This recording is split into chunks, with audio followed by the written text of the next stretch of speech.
We're back now with a controversial story out of Delaware. That's where 16-year-old Amy Joyner Francis died after being attacked in a bathroom by several of her classmates.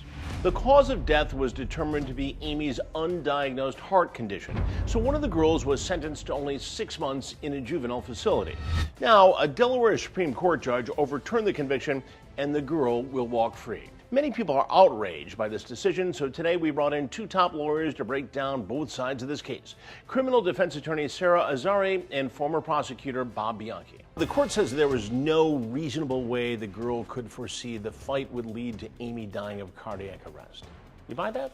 In the state of Delaware, this is the lowest in the family of homicide. So criminal negligent homicide requires a showing that a reasonable person could not foresee death as a consequence of the conduct, and that the particular defendant didn't act in accordance with that foreseeability. These two girls plotted and planned and conspired to do a cheap shot attack where 3 people pounce on a person, and I say it's foreseeable. Not necessarily that it will happen, but not manslaughter. It is foreseable that somebody could be wrong, have a medical but not condition murder. and die. Do kids that age have the ability to foresee something like this? I mean, it seems like a schoolyard fight. Yeah, but right. In the old days, when you and I were growing up, you got a bloody nose, you went home, sucked it up, and you were done. Right.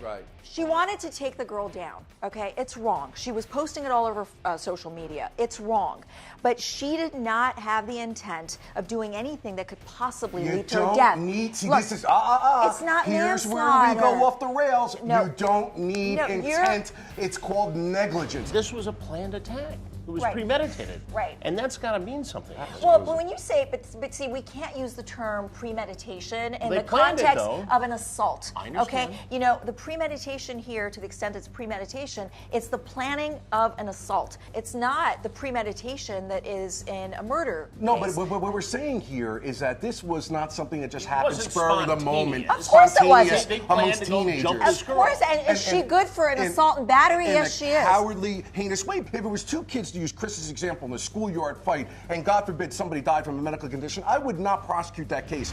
But when there was an individual who has plotted and planned a vicious attack with 2 other people, they're not even honorable enough to square up and do one-on-one, and somebody dies, they're going to jail. It was not foreseeable that death would occur. This girl had a rare cardiac disorder. There is no way that a girl at 16 would be expected to have a heart attack. Now, wait a second. If she hit her head on the tile, if she hit her head on the faucet and died. Would that be foreseeable? Yes. Listen, the law has been clear in this country for years. I have prosecuted homicide cases where somebody's robbing somebody and they have a heart condition and drop dead of a heart attack. Apples and oranges. But now we have to, as prosecutors, now we have to know the physical condition of the victim. We have to have an autopsy done. Oh, wait a minute, this person had an aneurysm. In Delaware? That's where the court made the mistake. That's reckless manslaughter, that it's foreseeable, in my opinion. The Supreme Court, in its liberal interpretation of this case, decided to now hamstring prosecutors in that state from this point forward. Well, until the law changes, I think that's what the prosecutors are going to end up doing. That's a shame. All right, now we want to hear from you. Do you think this teen's conviction should have been overturned?